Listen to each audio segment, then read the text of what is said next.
삶이 어려울 때 많은 사람들이 하는 말이 길이 안 보인다, 이런 얘기를 합니다. 길이 안 보이면 사람들은 다른 사람들의 탓을 하기 시작을 합니다. 그래서 이 사회가 어떻고 시대가 어떻고 정치가 어떻고 이런 다른 사람들의 탓을 많이 합니다. 그런데 다른 사람의 탓으로 돌린다고 해서 뭔가 변화되는 것은 없습니다. 사실은 길이 안 보이는 게 아닙니다. 우리의 시각이 좁아져서 그래서 우리가 제대로 보지 못할 때가 많습니다. 오늘 우리에게는 새로운 시각이 필요할 때라고 생각을 합니다. 예전에는 진실이 뭐다, 그리고 진실이 아니다, 이런 얘기를 하게 되면 먹혀 들어갔어요. 그래서 뚜렷한 진실이 있고 진실이 아닌 것들이 있었어요. 근데 요즘은 진실인지 아닌지 파악하기가 너무 힘든 시대가 되었어요. 누가 말하느냐에 따라서 달라지고 누가 해석하느냐에 따라서 어떻게 보느냐에 따라서 다 주장이 달라요. 가만히 보면 잘못했다는 사람은 아무도 없어요. 다 각자 입장에서 할 말이 있다고 이야기를 합니다. 똑같은 사건을 놓고도 전혀 다른 결과들을 가지고 있습니다. 그런데 왜 이런 현상들이 나타납니까? 자기 마음속에 이미 결론을 갖고 있기 때문에 그렇습니다. 내 생각만 옳다라고 하는 생각들을 갖고 있기 때문에 그렇습니다. 그리고 좀 더 깊이 들어가면 내 뜻대로 되어야 된다라고 하는 고집이 그 안에 있습니다. 마치 태양계의 모든 별들이 태양을 중심으로 움직이는 것처럼 다른 사람들의 생각이 나를 중심으로 해서 이루어져야 된다고 생각을 하는 것이 우리 밑바탕에 깔려 있다는 겁니다. 그러나 신앙인들은 내가 가지고 있는 생각 이상의 것이 있다는 것을 알아야 합니다. 이 시대의 논리를 뛰어넘는, 진보든 보수든 그 논리를 뛰어넘는, 나의 개인적인 생각이든 이 사회의 통념이든 그것들을 뛰어넘는 하나님의 생각이 있다는 것을 우리는 기억해야만 합니다. 오늘 우리가 읽은 이 말씀이 전해지던 때가 언제냐면요, 이사야가 이 말씀을 이스라엘 백성들에게 전할 때에 이스라엘 백성들은 바벨론의 포로로 끌려갔던 때입니다.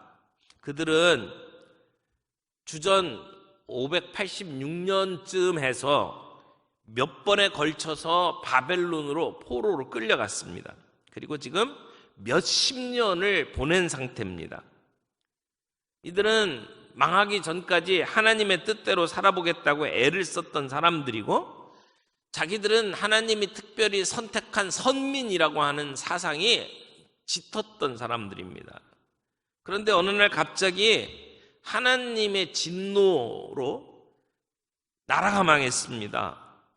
예루살렘에 있던 성전과 궁이 다 파괴됐고, 그리고 모든 성전의 직기들이 다 강탈당하고, 그리고 웬만한 사람들은 다 죽고, 그리고 대부분의 남은 사람들은 다 포로가 되어서 바벨론에 끌려갔습니다. 그러니까 유대 백성들은 완전히 초토화된 상태에서 이제 얼마 남지 않은 사람들이 근근히 먹고 살아가는 그러한 시대를 살아가는 거죠. 그러니까 70년 세월이에요. 우리나라가 일본의 탄압을 받던, 지배를 받던 시대에 거의 2배에 해당하는 시간을 바벨론의 포로로 지냈습니다. 그러니까 하나님께서 우리를 다시 회복시키실 것이라고 하는 믿음을 가지고 독립운동을 하는 사람들이 있다 손치더라도 시간이 지나면서 그들은 좌절했고 낭망했습니다. 갖고 있던 신앙 다 잃어버렸습니다. 우리가 믿는 하나님은 무능력한 하나님이라고 생각을 하기 시작을 했습니다. 유대라고 하는 나라가 다시 일어날 것 같지 않았습니다. 동시에 이 유대 백성들은 바벨론에 살면서 바벨론 문화에 적응하기 시작을 했습니다. 자기들이 가지고 있었던 문화나 문명보다 바벨론 문명이 훨씬 더 뛰어나다고 생각하기 시작을 했습니다. 이건 당연한 것인지도 몰라요. 바벨론 그 당시에 세계 강국입니다.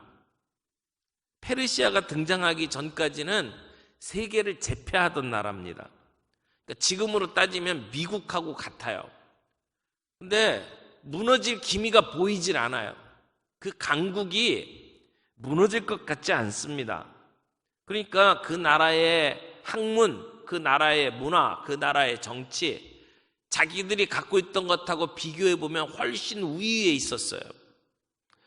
그래서 신앙만 버리고 그들이 하라는 대로 따라가면 바벨론에서도 잘 살 수 있었어요. 지금 그런 상황이에요. 뭔가 조금 의식을 가지고 움직이던 사람들은 다 무너졌고 포기하고 그냥 바벨론에 동화돼서 사는 길이 이게 최선의 길이다라고 생각하고 있던 그때에 하나님은 사람들이 전혀 생각하지 못했던 하나님의 방법으로 하나님의 역사를 준비하고 계셨어요. 이건 유다 백성이 꿈도 꾸지 못했던 일이에요. 그들의 머리로 아무리 계산해도 독립이라는 건 불가능했고, 그리고 자기들의 신앙을 다시 되찾는다는 것 불가능했어요. 그런 절망적인 상황에서 오늘 이 말씀이 주어진 거예요. 하나님은 이사야를 통해서 이렇게 말씀하셔요. 너희는 귀를 기울이고 내게로 나와서 들으라. 그러면 살리라. 그러면서 이 사람들이 듣도 보지 못했던 페르시아라고 하는 나라를 하나님께서 일으키셔서 이 바벨론을 멸망시키고 너희들을 구원할 거다라고 하는 메시지를 주시는 거예요. 이스라엘은 그런 생각을 할 수가 없었어요. 그러나 하나님은 그들의 생각을 뛰어넘어 하나님의 역사를 계획하고 계신 겁니다. 70년 포로 생활하면서 하나님을 수도 없이 원망했고, 그리고 그러면서도 남아있는 조그만 신앙을 가지고 하나님 앞에 울부짖었을 거예요. 그러나 시간이 지나면서 점점 지쳐버렸을 겁니다. 그런데 그들이 생각하지 못한 방법으로 하나님은 그들을 해방시킬 역사를 준비하고 있었던 거죠. 그래서 하나님은 이 세상이 알지 못하는, 우리가 생각하지 못하는 방법으로 하나님의 역사를 준비하고 계십니다. 하나님의 새로운 길. 오늘 본문 6절 말씀 봅시오. 우리는 이 6절 말씀을 통해서 우리를 향해 들려주시는 하나님의 음성을 들어야 합니다. 너희는 여호와를 만날 만한 때에 찾으라. 가까이 계실 때 그를 부르라. 선지자 이사야는 하나님을 통해서 하나님의 메시지를 받으면서 우리가 생각하지 못했던 방법으로 하나님이 기적을 준비하고 있다는 사실을 깨달았어요. 그래서 백성들에게 하나님의 말씀을 전합니다. 너희는 여호와를 만날 만한 때 찾으라. 지금이 그때다. 지금이 절망의 때고, 지금이 포기했던 때고, 지금이 꿈꾸지 못했던 그러한 상황이지만 지금 하나님을 찾으라고 이야기를 합니다. 하나님을 찾으면 하나님이 우리를 평안의 길로 인도하실 거라는 거예요. 산들, 언덕들 너희 앞에서 노래를 부르고 들의 나무가 손뼉을 칠 것이고 잣나무는 가시나무를 대신하고 화석류는 찔레를 대신해서 날 것이다. 그렇게 이야기를 해요. 여기 여호와를 찾으라라고 하는 말은 여호와께로 걸어라 그런 말이에요. 여호와께로 발걸음을 돌려라 그런 말씀이에요. 그래서 하나님의 임재 속에, 하나님을 만나는 하나님과의 친교 속에 우리의 발걸음을 돌려라 라고 촉구를 하는 거죠. 가까이 계실 때 그를 부르라고 하는 것은 하나님의 자비 앞에 너 자신을 전체를 드려라, 던져라 하는 말이에요. 하나님을 부르는 순간 우리의 모든 존재를 그분 앞에 걸어라 라고 하는 말씀입니다. 여러분, 이 말을 듣는 유대인들의 반응이 어땠을 것 같아요? 지금 이사야가 하는 말을 듣고 와, 이제 우리는 하나님을 찾을 때가 됐구나, 더 이상 포기하고 낙담하고 절망했던 위의 자리에서 털고 일어나서 하나님을 만나야겠구나, 그렇게 생각할 것 같아요? 아마 유대인들은 그 이사야의 말에 동의하지 못했을 겁니다. 지금까지 하나님은 무기력한 신으로 자기들이 생각을 했어요. 근데 이제 와가지고 우리를 구원해? 지금 와가지고 우리가 독립을 해? 아마도 씨도 안 먹혔을 거라고 생각을 합니다. 우리나라 생각을 해보세요. 일제시대 36년 처음 강제로 합병되었을 때에 그래도 독립을 위해서 애쓰는 사람들이 이곳저곳에서 일어났죠. 그런데 시간이 지나면서 사람들은 그들이 갖고 있던 소신이 이게 힘이 없다는 것을 깨닫기 시작을 해요. 그래서 이제 일본 밑에서 살아가는 것이 대세라고 생각을 합니다. 그런대로 처음에는 민족이 뭐 어떻고 뭐 우리나라가 어떻게 해야 된다고 이야기를 했던 사람들이 중간에 다 변절했어요. 그리고는 이제는 일본을 우리가 섬기는 것이 우리가 살 길이다라고 이야기를 하죠. 2차 세계대전 후반으로 가면서 전쟁 중에 일본이 어느 정도 망할 것 같다라고 하는 눈치를 채는 사람들이 있었지만 일본이 망할 것으로 그렇게 믿었던 사람들 몇 없었습니다. 많은 지식인들이 왜 그렇게 친일 행각을 할 수밖에 없었나요? 소망이 없었기 때문이에요. 오늘 지금 이 본문이 주어진 상황이 그와 아주 비슷한 상황이에요. 이때 유대 백성들이 해야 될 일이 뭡니까? 하나님을 찾는 일입니다. 여호와를 찾고 불러야 됩니다. 만날 만한 때에 라고 얘기하죠. 만날 만한 때에, 하나님을 만날 만한 기회가 주어졌을 때에 놓치지 말고 그분을 만나야 된다라고 하는 것이죠. 물론 하나님은 언제나 우리 곁에 계시는 분이에요. 항상 우리와 더불어 동행하시는 분이에요. 그러나 우리의 인생에 어떤 변화를 일으키는 전환점을 하나님께서 일으키시려고 하는 때가 있어요. 그때 우리는 하나님을 만나야 합니다. 하나님께서 우리에게 말씀하실 때, 하나님께서 우리에게 선포하실 때에 우리는 그 하나님을 붙잡아야 합니다. 때가 있다는 겁니다. 우리의 상황이 힘들고 어려워지면 때로 우리가 하나님을 원망할 수 있습니다. 다른 사람들에게는 안 일어나는 일들이 우리에게 일어나고 나만큼은 그러지 않을 거라고 생각을 했는데 나에게 암이 생기고 내 건강이 무너지고 내 주변의 관계가 깨어지고 이런 일들을 만날 때에 우리는 종종 우리의 짧은 생각으로 하나님을 원망하기도 하고 불평도 합니다. 그러나 하나님은 하나님의 백성을 외면하지 않습니다. 때가 되기를 기다리실 뿐입니다. 그때 우리가 하나님께로 나올 때 해야 될 일이 있습니다. 7절 말씀입니다. 악인은 그 길을, 불의한 자는 그 생각을 버리고 여호와께 돌아오라. 그리하면 그가 긍휼히 여기시리라. 우리 하나님께로 돌아오라. 그가 너그럽게 용서하시리라. 우리가 하나님 앞에 나아갈 때는 내 모습 이대로 우리가 뭔가 바뀌어져서 회개하고 우리가 하나님 앞에서 거룩한 모습으로 나서야 하나님이 우리를 받아주시는 거 아닙니다. 우리 있는 모습 그대로 주님 앞에 서면 됩니다. 그런데 내 모습 이대로 왔다가 하나님께서는 우리가 그 모습 그대로 가기를 원하시지 않습니다. 내 모습 이대로 갔어도 주님을 만나면 변화되기를 원하십니다. 그것이 예배입니다. 우리가 죄의 길을 가고 있다면 우리는 돌아서야 합니다. 불의한 생각을 품고 있다면 우리는 그것을 버려야 합니다. 우리가 죄를 버리지 않으면 죽을 것이고 우리의 영이 새로워지지 못할 것이라고 지금 이사야는 전합니다. 그래서 하나님 앞에 가서 그분을 찾으려면 우리는 회개해야 합니다. 회개가 뭡니까?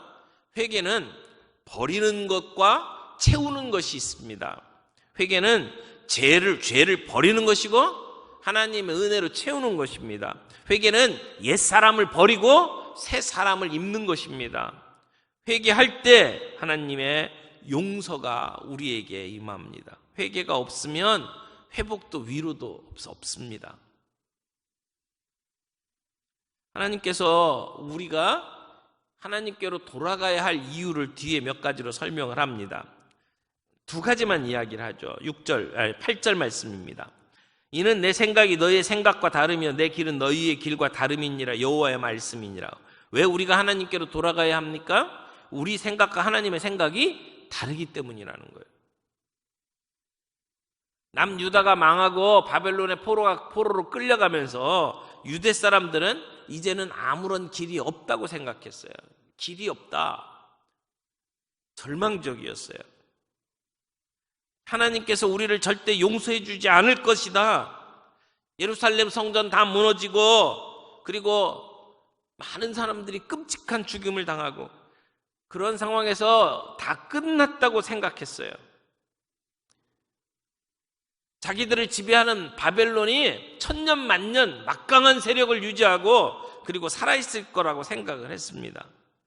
길이 안 보였어요. 인간적인 판단으로, 인간적인 생각으로는 답이 없었어요. 그러나 하나님은 인간의 수준과 다른 수준의 답을 갖고 계신 분이라는 겁니다. 여러분, 우리가 하나님의 뜻을 이해하고 하나님의 뜻을 알아가는 것이 쉽지 않아요. 왜 그러냐면 우리의 생각과 다르기 때문이에요. 우리 수준과 다르기 때문에. 그래서 이사야가 이렇게 말씀을 하는 겁니다. 이는 내 생각이 너희의 생각과 다르며 내 길은 너희의 길과 다름이니라. 이는 하늘이 땅보다 높음 같이 내 길은 너희 길보다 높으며 내 생각은 너희 생각보다 높음이니라. 하나님의 뜻이 드러나면 받아들이기가 쉽지 않아요. 왜냐하면 내가 하는 생각의 수준과 다르기 때문이에요. 차원이 달라요. 길이 없다고 하지만 그것은 우리가 못 보는 것뿐이에요. 하나님의 차원에서는 수없는 길이 있다는 얘기예요. 우리가 생각하지 못하는 길이 있다는 것을 우리는 믿어야 합니다. 분명하게 기억하십시오. 우리 신앙생활에 정말 우리가 놓치기 쉬운 진리, 우리의 생각과 하나님의 생각이 다르다는 겁니다. 하나님은 하나님이시고 나는 하나님이 아니에요. 내 생각과 하나님의 생각이 같을 수가 없어요. 물론 어떤 때는 우리가 생각하는 것과 하나님의 생각이 일치할 때가 있죠. 그러나 항상 그런 게 아니라는 거예요. 하나님의 생각이 내 생각과 같아야 되는 것이 아니라 내 생각이 하나님의 생각과 같아지도록 우리가 나아가야 합니다. 그래서 좀 겸손할 필요가 있어요. 우리 믿는 사람들이 내 생각이 틀릴 수도 있구나 라고 하는 겸손함이 우리에게 필요하다고 저는 생각을 해요. 믿음이 아무리 좋고 내가 하나님의 뜻과 계획을 잘 이해하고 있는 신실한 사람이라 할지라도 어느 순간 내 생각이 하나님의 생각과 다를 수 있다. 나는 하나님이 아니다라는 사실을 우리가 놓쳐서는 안 돼. 그러면 내가 믿고 있는 것이 진리고 내가 믿고 있는 것이 하나님과 똑같다고 생각하는 순간 우리는 내가 하나님이 돼버려요. 내가 가지고 있는 생각들이 그게 교리가 돼버려요. 그리고 내가 교주가 돼요. 성숙할수록 하나님의 생각이 내 생각과 차원이 다르다는 것을 인정합니다. 그래서 내 생각대로 내 삶이 풀리지 않더라도 섣불리 낙담하거나 좌절하지 않을 수 있습니다. 내가 갖고 있는 차원에 뛰어넘는 하나님의 길들을 바라보며 기다릴 수 있습니다. 그래서 너희는 여호와를 만날 만한 때에 찾으라. 가까이 계실 때에 그를 부르라 라고 이야기를 하는 겁니다. 또 하나 9절 말씀 보세요. 이는 하늘이 땅보다 높음 같이 내 길은 너희 길보다 높으며 내 생각은 너희 생각보다 높음이니라. 하나님의 생각은 다를 뿐만 아니라 높다라고 이야기를 해요. 하나님의 길과 하나님의 생각이 우리가 따라잡을 수 없을 정도로 높다는 사실입니다. 달라요. 여러분, 성경에 예수님께서 나사로가 죽었다라고 하는 소식을 듣죠. 원래 처음에는 나사로가 병들었다라고 하는 소식을 듣습니다. 그래서 마르다와 마리아가 있는 그 장소로 예수님께서 찾아가시죠. 베다니로 가셨을 때에 예수님이 제자들에게 하셨던 말씀이 뭐냐면 이 병은 죽을 병이 아니다. 하나님의 영광을 드러낼 병이다. 그러니까 예수님이 제자들에게 안 죽는다 이렇게 얘기를 했거든요. 근데 갔어요. 이미 나사로가 죽어서 장사를 치른 지 4일이 되었어요. 그러니까 시체가 썩어서 냄새가 날 정도입니다. 근데 그때 마리아나 마르다가 보여준 반응이 뭡니까? 주님을 사랑하는 사람들이에요. 예수님의 친구예요. 근데 만약 예수님이 여기 계셨더라면 내 오라비가 죽지 않았을 거라고 이야기를. 그럼 마르다나 마리아나 똑같았어요. 그 옆에서 지켜보던 사람은 뭐라고 얘기했나요? 아니, 사람의 눈먼 것도 뜨게 만든 사람이 왜 자기 친구 나사로는 고칠 수가 없었단 말이냐? 이렇게 이야기를 했죠. 여러분, 이게 인간의 생각이에요. 인간적인 생각에는 예수님이 여기 계셨다면 죽지 않았을 거라는 생각. 죽었으니까 끝났다는 생각을 하는 거죠. 더 이상의 길이 없다고 생각을 하는 거예요. 그게 우리의 생각이에요. 저와 여러분의 생각이죠. 근데 예수님의 생각은 달랐단 말이에요. 이것은 하나님의 영광을 위한 일이라고 생각을 한 거죠. 우리의 수준을 넘어서서 나사로를 살리는 일을 하잖아요.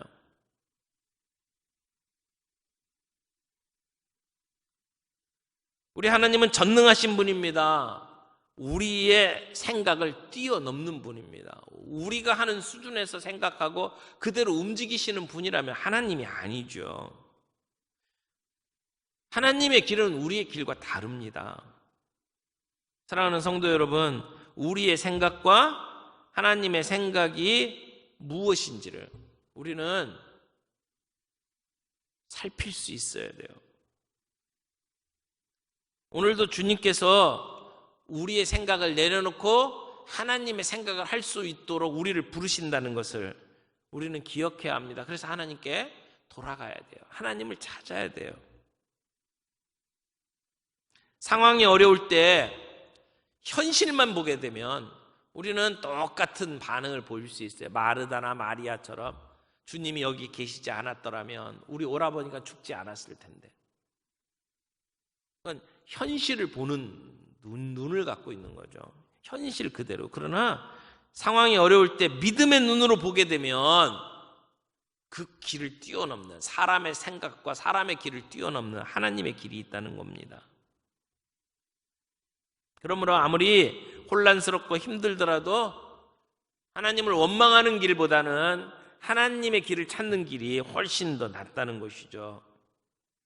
오늘 우리가 우리의 삶의 모든 문제를 볼 때에 우리의 생각, 우리의 틀에 박혀 있는 그 시선을 주님을 향해서 맞출 수 있기를 바랍니다. 우리가 좀 아까 찬양했던 것처럼 우리의 시선을, 모든 시선을 주님께 드리고 살아계신 하나님을 느낄 때 내 삶은 주의 역사가 되고 하나님이 일하기 시작하네. 여러분, 내가 가지고 있는 생각에 빠져서 거기서 낙담하고 거기서 무너져 버리면 하나님이 일하실 공간이 없어요. 그러나 내가 갖고 있는 시선을 내려놓고 주님께 우리의 시선을 고정하면, 그래서 주님이 우리를 통해서 일하실 것을 바라보며 주님의 역사를 기다리면 우리의 삶 속에 놀라운 하나님의 나라의 일들이 시작이 된다는 것입니다. 눈이 안 보이고 그리고 들리지도 않고 말도 못했던 사람 있죠. 헬렌 켈러. 그가 이런 말을 남겼습니다. 우리 모두 성인이 되어 잠시나마 눈이 어두워져 보지 못하고 귀가 멀어 듣지 못한다면 영적으로는 오히려 유익이 될 겁니다. 왜냐하면 눈으로 보는 것이 얼마나 귀한 일인가를, 귀로 듣는 것이 얼마나 감사한 일인가를 깨닫게 될 것이기 때문입니다. 그렇게 이야기를 했어요. 그래서 종종 하나님께서 우리의 유익을 위해서 우리에게 그렇게 하실 때가 있어요. 우리의 생각이 하나님의 생각과 너무 다르면 하나님은 우리의 눈을 잠시 안 보이게 하시고 우리의 귀가 잠시 안 들리게 하셔서 하나님의 뜻을 성취할 때가 있다는 것이죠. 다시 말해서 우리의 눈앞이 캄캄한 것처럼 절망적인 상황으로 하나님이 우리를 몰아가실 때가 있다는 겁니다. 세상의 이야기가 안 들릴 정도의 고독함 속에 하나님이 우리를 가두실 때가 있다는 겁니다. 그렇게 함으로 하나님의 뜻을 이루어갈 때가 있다는 겁니다. 혹시 우리의 삶 속에 답답하고 힘든 일이 있나요? 그 속에서 하나님께서 우리로 하여금 내가 바라보고 있는 세상을 향한 나의 시선을 거두고 하나님을 향하여 우리의 시선이 집중되기를 원하시는 하나님의 의도가 있다는 것을 한번 생각을 해보시길 바랍니다. 하나님은 우리가 어떤 상황에 처해 있든지 우리의 시선이 하나님께 맞춰지기를 원하십니다. 우리가 어딜 가든지 무엇을 하든지 우리가 하나님을 향하여 시선을 맞추고 그분을 향하여 찬양하고 그리고 그분의 뜻에 우리의 생각을 일치시키기를 원하고 계십니다. 오늘 우리가 가지고 있던 우리의 수준의 생각들, 우리의 판단들, 우리의 삶에 대한 어떤 불평, 원망, 시간 다 내려놓고 우리 주님을 바라볼 수 있기를 바랍니다.